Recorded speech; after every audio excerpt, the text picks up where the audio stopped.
शराब घोटाले में केजरीवाल की कोर्ट में पेशी, सीबीआई ने मांगी रिमांड। 14 दिनों तक तिहाड़ जेल में ही रहेंगे केजरीवाल। दिल्ली के मुख्यमंत्री अरविंद केजरीवाल की मुश्किलें कम होती दिखाई नहीं दे रही हैं। अरविंद केजरीवाल को एक बार फिर कोर्ट से झटका लगा है। सीबीआई ने केजरीवाल की अदालत में पेश कर रिमांड की मांग की है। अदालत ने सीबीआई की रिमांड की मांग पर अपना फैसला सुरक्षित रख लिया है।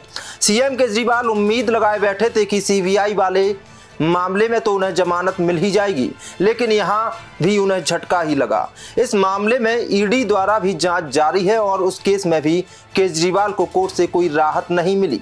उस बीच अब सीबीआई वाले केस में उन्हें 14 दिन की न्यायिक हिरासत में भेज दिया गया है। इस पूरे केस में आम आदमी पार्टी अभी भी बीजेपी की साजिश ही देख रही है। उनके मुताबिक सभी जांच एजेंसियां सरकार के इशारों पर काम कर रही हैं। अब ज्यादा विवाद इसलिए बढ़ गया क्योंकि झारखंड में पूर्व सीएम हेमंत सोरेन को जमानत मिल गई है, लेकिन केजरीवाल को तमाम याचिकाओं के बावजूद भी कोर्ट द्वारा राहत प्रदान नहीं की गई है। जेडीयू ने दोहराई अपनी पुरानी मांग, बीजेपी की बढ़ा दी टेंशन। बिहार के लिए मांगा स्पेशल राज्य का दर्जा। केंद्र में एनडीए सरकार जनता दल यूनाइटेड और टीडीपी के भरोसे चल रही है। सरकार बने अभी ज्यादा समय नहीं हुआ है, लेकिन आज जनता दल यूनाइटेड जेडीयू ने बिहार को विशेष राज्य का दर्जा या फिर स्पेशल पैकेज की केंद्र से मांग कर भाजपा की टेंशन बढ़ा दी है। दरअसल नीतीश कुमार की अगुवाई में जेडीयू की कार्यकारिणी की बैठक हुई। इस बैठक में जहां संजय झा को जेडीयू का कार्यकारी अध्यक्ष बनाने का फैसला लिया, वहीं बिहार को विशेष राज्य का दर्जा या स्पेशल पैकेज दिए जाने का प्रस्ताव पारित किया गया। हालांकि जेडीयू लंबे समय से बिहार को स्पेशल पैकेज की मांग कर रहा है। पारित प्रस्ताव में कहा गया कि राज्य के आर्थिक विकास के लिए यह बेहद जरूरी हो गया है। संविधान में किसी राज्य को विशेष राज्य बनाने का कोई प्रावधान नहीं है। 1969 में गडगिल कमेटी की सिफारिश के तहत विशेष राज्य की बात अस्तित्व में आई थी और जम्मू कश्मीर, नागालैंड और असम को विशेष राज्य का दर्जा दिया गया था। ऐसे राज्यों में केंद्रीय सहायता में प्राथमिकता और टैक्स में छूट दी जाती है। इस श्रेणी में आने वाले राज्यों में वे शामिल हैं जो कि दुर्गम भौगोलिक परिस्थिति, कम जनसंख्या घनत्व, अंतर्राष्ट्रीय सीमा से नजदीक और पिछड़े व गरीब होते हैं। फिलहाल देश के 11 राज्य हैं। राज्यों को विशेष राज्य का दर्जा मिला हुआ है। कार्यकारिणी की बैठक में आरक्षण सीमा को बढ़ाकर 65% किए जाने के मामले में भी केंद्र से इसे लागू करने की मांग की गई है। बरसाना पहुंचे कथावाचक प्रदीप मिश्रा, नाक रगड़कर राधा रानी से मांगी माफी, संत समाज ने दिया था अल्टीमेटम। कथावाचक पंडित प्रदीप मिश्रा ने आज बरसाना पहुंचकर राधा रानी को दंडवत प्रणाम किया और नाक रगड़कर माफी मांगी। राधा रानी को दिए एक बयान के बाद वह संत समाज की नाराजगी छिल रहे थे। पंडित प्रदीप मिश्रा ने हाल ही में छत्तीसगढ़ में एक कथा के दौरान कहा था कि राधा रानी श्री कृष्ण की पत्नी है।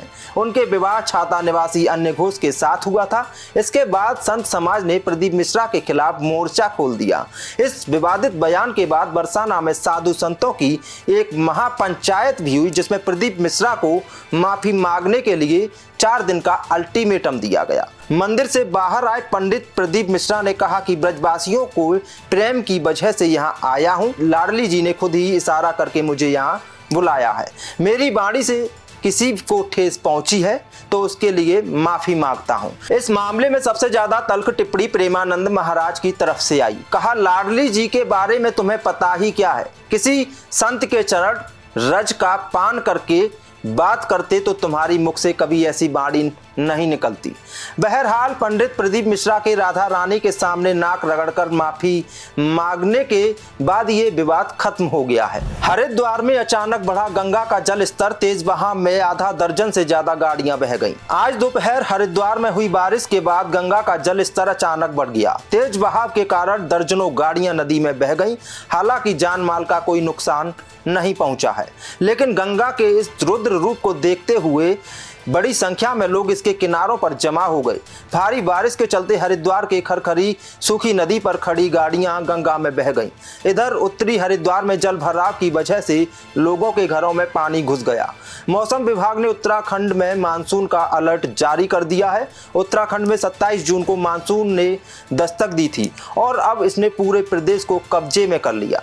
4 जुलाई तक राज्य में भारी बारिश की संभावना है। गंगा में तेज बहाव के करीब आधा दर्जन से ज्यादा गाड़ियों के बह जाने की खबर है। इधर दिल्ली भी बरसात का लुत्फ उठा रही है। कल यहाँ 24 घंटे में 9 इंच बारिश हुई, जिसके पहले 1936 में एक दिन में 9.27 इंच बारिश हुई थी। तेज बारिश की चलते अलग अलग घटनाओं में अब तक 8 लोगों की मौत हो चुकी है। इस बीच मौसम विभाग ने 27 राज्यों में भारी बारिश का अलर्ट जारी किया है। इनमें हिमाचल प्रदेश, उत्तराखंड, हरियाणा, उत्तर प्रदेश, राजस्थान, मध्य प्रदेश, पश्चिम बंगाल, सिक्किम, उड़ीसा, अरुणाचल प्रदेश, असम, मेघालय, नागालैंड, मणिपुर, मिजोरम, त्रिपुरा, गोवा, महाराष्ट्र, पंजाब, दिल्ली, छत्तीसगढ़, बिहार, गुजरात, केरल, तमिलनाडु, पांडुचेरी और कर्नाटक शामिल हैं। मध्य प्रदेश के विधानसभा अध्यक्ष नरेंद्र सिंह तोमर के बेटे प्रबल प्रताप सिंह तोमर को दिल्ली के लॉन टेनिस एसोसिएशन का अध्यक्ष चुना गया है। उन्होंने दिल्ली में आयोजित हुई लॉन टेनिस के चुनाव में भाग लिया और दिल्ली के लॉन टेनिस उपाध्यक्ष के पद पर जीत हासिल की। वहीं अंतर्राष्ट्रीय लॉन टेनिस के खिलाड़ी और भारतीय ओलंपिक कार्यकारी परिषद के सदस्य और अखिल भारतीय टेनिस संघ के कोषाध्यक्ष रोहित राजपाल को लॉन टेनिस दिल्ली के अध्यक्ष रूप में चुना गया है। उनकी यह प्रतिष्ठा दिल्ली क्षेत्र में खेल के विकास के लिए महत्वपूर्ण योगदान देने के लिए पूरी तरह तैयार है। देश दुनिया की सभी खबरें देखने के लिए जुड़े रहिए आचरण न्यूज से। आचरण न्यूज, हर कदम आपके साथ।